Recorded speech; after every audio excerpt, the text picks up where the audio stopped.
ಪ್ರಿಯತಮೇ,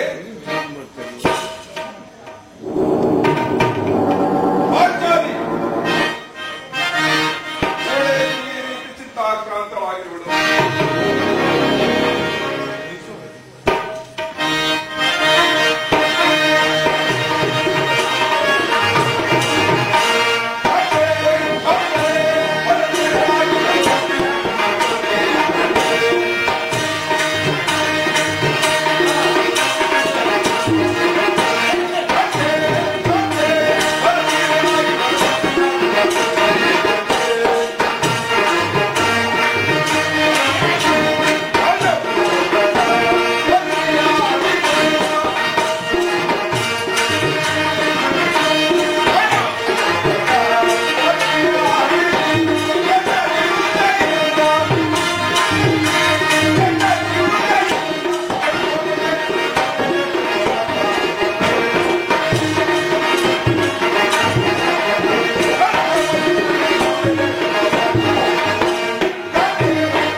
ನಾನು ನಿಷ್ಕಾರಣವಾಗಿ ಹೇಳುತ್ತೇನೆ ಸ್ವಾಮಿ. ದ್ರೌಪದಿಯ ಅಳಿವಿಗೆ ಒಂದಲ್ಲ 10 ಕಾರಣಗಳಿರುವವು. ನೀವು ಪುರುಷರು ಯಾರಾದರೂ ನಿಮಗೆ ಅಪಮಾನ ಮಾಡಿದರೆ, ಅವಮಾನ ಮಾಡಿದರೆ ನೀವೇ ಪ್ರತಿಕ್ರಿಯೆ ಮಾಡಿದಿರಿ. ಆದರೆ ಸ್ತ್ರೀಯರ ವಿಚಾರ ಹಾಗಲ್ಲ. ಅಂದ ವಸ್ತ್ರಗಳಿಗಾಗಿ ಅವಳು ಪರವನ್ನು ಆಶ್ರಯಿಸಬೇಕು. ಅವಳ ಆತ್ಮ ಗೌರವವನ್ನು ರಕ್ಷಿಸಿಕೊಳ್ಳಲು ಅವಳಿಗೆ ಅನ್ಯರ ಅಗತ್ಯ ಬೇಕೇ ಬೇಕು. ಹೇ ವಿಧಾತ, ಇಂಥ ಪರಾಧೀನ ಸ್ತ್ರೀ ಜಾತಿಯನ್ನು ಹೇಗೆ ಸೃಷ್ಟಿಸಿರುವೆ ಪರಮಾತ್ಮ, ಹೇಗೆ ಸೃಷ್ಟಿಸಿರುವೆ? ಹಳಬೇಡ ಪಾಂಚಾಲಿ, ನಮ್ಮ ಸಮಾಜದ ನಿಯಮ, ಭಗವತ್ ಸ್ವರೂಪರಾದ ಋಷಿಗಳ ಆಜ್ಞೆ.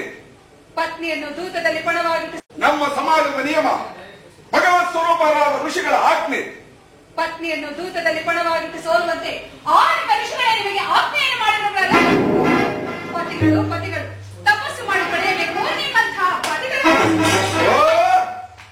ಅಣ್ಣನ ಒಂದು ನೀಡುವ ವಿವೇಕದಿಂದ ಆದ ಈ ನಿಂದನೆಯು ನಮ್ಮನ್ನು ಸಾಯುವವರೆಗೂ ಬಿಟ್ಟದ್ದಲ್ಲ. ಅಣ್ಣನ ಅಪರಾಧಗಳನ್ನು ಮನ್ನಿಸುವ ಎಂದು ನಾನು ನಿನ್ನಲ್ಲಿ ಎಷ್ಟೋ ಸಾರಿ ಕೇಳಿಕೊಂಡಿರಲಿಲ್ಲವೇ? ಆದದ್ದಾಗಿ ಹೋಯಿತು. ಈ ದಿನ ಈ ರೀತಿ ಮೌನವಾಗಿರಲು ಕಾರಣವೇನು? ನನ್ನೊಡನೆ ತಿಳಿಸಬಾರದೆ? ಅದರಿಂದಾಗುವ ಪ್ರಯೋಜನವೇನು? ಎಷ್ಟೇ ಆಗಲಿ ನೀವು ಅಣ್ಣನ ಆಜ್ಞಾಧಾರಕರು. ಅಣ್ಣನ ಆಜ್ಞೆ ಹೊರತು ಅದು ಇಂದಿನ ಮಾತು. ಈಗ ನಾನು ಯಾವ ಆಜ್ಞಾಧಾರಕನಲ್ಲ. ಹಾಗಾದರೆ ಹೇಳಿ. ಈ ದಿನ ನಾನು ದೇವಿಯ ದರ್ಶನಕ್ಕೆ ಹೋಗಿದ್ದೆ. ಅಲ್ಲಿಗೆ ದುರ್ಯೋಧನನ ಪತ್ನಿಯಾದ ಭಾನುಮತಿಯು ಬಂದಿದ್ದಳು. ಅವಳು ನನ್ನನ್ನು ನೋಡಿ ನಕ್ಕು ಸಂಧಿಗಾಗಿ 5 ಗ್ರಾಮಗಳನ್ನು ಬೇಡಲು, ನಿನ್ನ ಪತಿಗಳು ದ್ರೌಪದನನ್ನು ರಾಜಸಭೆಗೆ ಕಳಿಸಿರುವರು, ಇನ್ನೇನು ಸಂಧಿಯಾಗುವುದು, ಆಗಲಾಗಲೂ ಈ ನಿನ್ನ ಬೀಚಿನ ಮುಡಿಯನ್ನು ಕಟ್ಟಿವೆ ಅಷ್ಟೇ ಎಂದು ಅಪಹಾಸ್ಯ ಮಾಡಿ ನಕ್ಕಳು ಸ್ವಾಮಿ, ನಕ್ಕಳು. ಏನು ಪುನಃ ದುರ್ಯೋಧನನ ಸಂಧಿಯ ಪ್ರಯತ್ನ? ಹಾಗಾದರೆ ನನ್ನ ಸಂದೇಹವು ನಿಶ್ಚಯವಾಯಿತು. ಗೋಪಿಕಾಂಗನ ಬ್ರಹ್ಮ ವಿಲಾಸಗಳಲ್ಲಿ ಮಕ್ಕಳಾದ ಯದುಪತಿಯು ವೃತ್ತವನ್ನು ಮರೆಯುವುದು ಸಹಜ. ಅಂದು ಅರ್ಜುನ ದ್ವಾರದಿಂದ ಹಿಂದಿರುಗಿದಾಗಲೇ ಹೀಗಾಗಬಹುದೆಂದು ನಾನು ಭಾವಿಸಿದ್ದೆನು. ಅದಿರಲಿ ಪ್ರಿಯತಮೆ, ಆ ಭಾನುಮತಿಗೆ ನೀನೇನೆಂದು ಉತ್ತರವನ್ನು ಕೊಟ್ಟೆ? ಅವಳ ಪ್ರಶ್ನೆಗೆ ಸರಿಯಾದ ಉತ್ತರವನ್ನೇ ಕೊಟ್ಟು ಬಂದಿರುವೆ. ಏನೆಂದು? ನಿನ್ನ ಕಟ್ಟಿದ ಮುಡಿಯನ್ನು ಬಿಚ್ಚುವವರೆಗೂ ನನ್ನ ಈ ಬಿಚ್ಚಿನ ಮುಡಿಯನ್ನು ಕಟ್ಟುವುದಿಲ್ಲವೇ ಭಾನುಮತಿ ಎಂದು. ಚಮತ್ಕಾರವಾದ ಉತ್ತರವನ್ನು ಕೊಟ್ಟಿದೆ. ನೀನು ಎಷ್ಟೇ ಆದರೂ ವೀರನ ಮಡದಿಯಲ್ಲವೇನು? ಅದರಲ್ಲಿ ಮುಂಚೆ ಒಂದು ದಿನ ಈ ನನ್ನ ಗಿರಿಮೂಸಲನ್ನು ನೋಡಿ ಕುರುಪುರಾತಕ ಕಾಳುಪಾತ್ರೆ ಅಂತ ಹೇಳಿದರೆ ಪಾಂಚಾಲಿ, ಪುನಃ ನನ್ನ ಬಾಯಿಂದ ಈ ಪ್ರತಿಜ್ಞಾ ವಾಕ್ಯಗಳನ್ನು ಕೇಳಲು ಅಪೇಕ್ಷಿಸುವೆಯಾ? ಮಾಡಿದ ಪ್ರತಿಜ್ಞೆಯನ್ನು ಮರೆಯುವಂತಹ ಏಣಿಯಲ್ಲ ಏ ಭೀಮಸೇನ. ಆಡುವುದು ಮಾತ್ರವಲ್ಲ ಸ್ವಾಮಿ, ನುಡಿದಂತೆ ನಡೆಯಬೇಕೆನ್ನುವುದೇ ನನ್ನ ಇಚ್ಛೆ.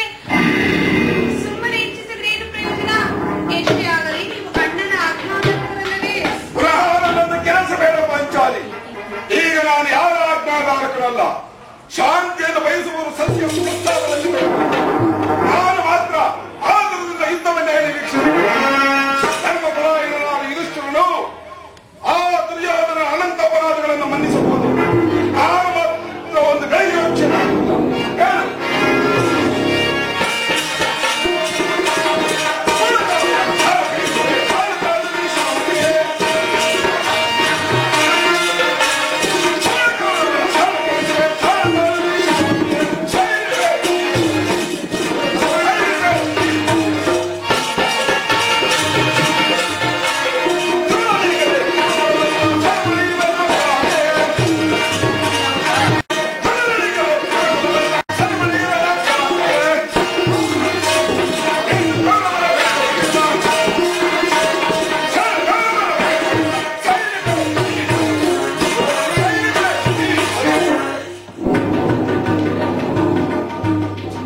ಪಾಂಚಾಲಿ, ಸಮಾಚಾರವೇನು? ಅಣ್ಣನಾಗೆ ಸಿಟ್ಟಾಗಿರುವುದು? ಹೇಗೆ ನನ್ನ ಈ ಬಿಡಿಗುವುದಲು ಅಕ್ಕಯ್ಯ, ಸಮಯಕ್ಕೆ ಸರಿಯಾಗಿ ಬಂದಿರುವೆ. ನನಗೆ ಯಾರ ಮೇಲೆಯೂ ಕೋಪವಿಲ್ಲ. ಅರ್ಜುನನ ಸಮ್ಮುಖದಲ್ಲಿ ನಿನಗೊಂದು ವಿಷಯವನ್ನು ಹೇಳಬೇಕೆಂದಿದ್ದರು. ಕೇಳು. ಈ ಸಂಧ್ಯಾ ಪ್ರಸ್ತಾಪವು ನಿಮಗೆ ಉಚಿತವಾಗಿ ಕಾಣಬಹುದು. ಅರ್ಜುನನು ಅನುವಾದಿಸಬಹುದು, ಸಹದೇವರು ಸಮ್ಮತಿಸಬಹುದು. ನಾನು ಮಾತ್ರ ಈ ದಾಸ್ಯ ವೃತ್ತಿಯನ್ನು ಪಾಂಡವರ ಕಳಂಕವೆಂದು ಭಾವಿಸುವುದು. ಕಂಡವರ ಮನೆಯ ಬಾಗಿಲಲ್ಲಿ ದರಿದ್ರ ಭಿಕ್ಷುಕರಂತೆ ಸಂಧಿಯಾಚನೆಯನ್ನು ಮಾಡಲು ಆ ಪಾಂಡವರು ನಮ್ಮನ್ನು ಪುತ್ರನಾಗಿ ಪಡೆಯಲಿಲ್ಲ. ಈ ಅಪಮಾನವು ನಿಮಗೆ ಸಹಜವಾಗಿ ಕಾಣಬಹುದು. ನಾನು ಮಾತ್ರ ಸಹಿಸುವುದಿಲ್ಲ. ಯುದ್ಧಕ್ಕಾಗಿ ನಿನ್ನ ಅನುಮತಿಯನ್ನಾಗಲಿ ಅರ್ಜುನ ಸಹಾಯವನ್ನಾಗಲಿ ಬೇಡುವುದಿಲ್ಲ. ನಾನು ಮತ್ತೆ ಈ ನನ್ನ ಎಡೆ ಇಡೀ ಕುಟುಂಬವನ್ನು ಸಮೂಲವಾಗಿ ನಾಶ ಮಾಡಬಲ್ಲದು.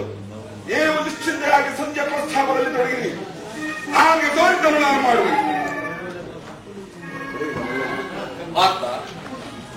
ಈ ಸಾರಿ ಭೀಮಸೇನನ ಕೋಪಕ್ಕೆ ದ್ರೌಪದಿಯೇ ಮೂಲ ಕಾರಣವೆಂದು ಶ್ರೀಕೃಷ್ಣ ಪರಮಾತ್ಮನು ಹೇಳುತ್ತಿದ್ದರು. ಜಗತ್ತಿನ ಸುಖಗಳಿಗೆ ಸ್ತ್ರೀಯೇ ಮೂಲ ಕಾರಣವೆಂದು ಭೀಮಸೇನ ನಿನ್ನ ಕೋಪವನ್ನು ಸೇರಿಸಿ. ಕೋಪ ಮಾಡಬೇಡ ಅಣ್ಣ. ಧರ್ಮರಾಯನು ನಮಗೆಲ್ಲರಿಗೂ ಹಿರಿಯರು. ಆದರೆ ಇಷ್ಟಕ್ಕೆ ವಿರುದ್ಧವಾಗಿ ಯುದ್ಧವನ್ನು ಪ್ರಾರಂಭಿಸುವುದು ಅನುಚಿತ. ಇದಕ್ಕೆ ಇದೇ ಹೇಳಿ ಸ್ವಾಮಿ, ಧರ್ಮ ಧರ್ಮವೆಂದು ಕ್ಷತ್ರಿಯ ಧರ್ಮವನ್ನು ಮರೆಯುವುದು ನಿಮಗೆ ಉಚಿತವಾಯಿತಲ್ಲವೇ? ಪಾಂಚಾಲಿ,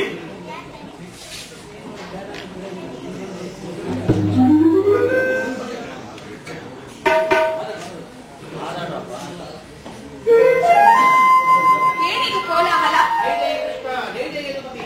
ಅರ್ಜುನ, ನಾನಿಲ್ಲಿ ನನ್ನ ಸಾಧ್ಯವಿಲ್ಲ. ನಾನು ಹೊರಡುವೆನು. ಈ ಸಂಧ್ಯಾ ಫಲಾಫಲಗಳನ್ನು ಕೇಳುವುದರಲ್ಲಿ ನನಗಾವ ಪ್ರಯೋಜನವಿಲ್ಲ. ನಿಮ್ಮ ಅಪೌರುಷದ ವರ್ತನೆ ಪುರಸ್ಕಾರ ನಿಮಗೆ ಇರಲಿ. ನನ್ನ ಪ್ರತಿಕ್ರಿಯೆಯಿಂದ ನಡೆಯುವ ಸ್ವತಂತ್ರ ಮಾತ್ರ ನನಗಿರಲಿ. ಸ್ವಲ್ಪ ನಿಧಾನಿಸಿ. ಅದು ಎದುರು ಬರುತ್ತದೆ. ಅವರಿಂದ ರಾಜ್ಯಸಭೆಯ ಸಮಾಚಾರವನ್ನು ತಿಳಿದು ಬಳಿಕ ತಮ್ಮ ಇಷ್ಟದಂತೆ ಮಾಡಿ.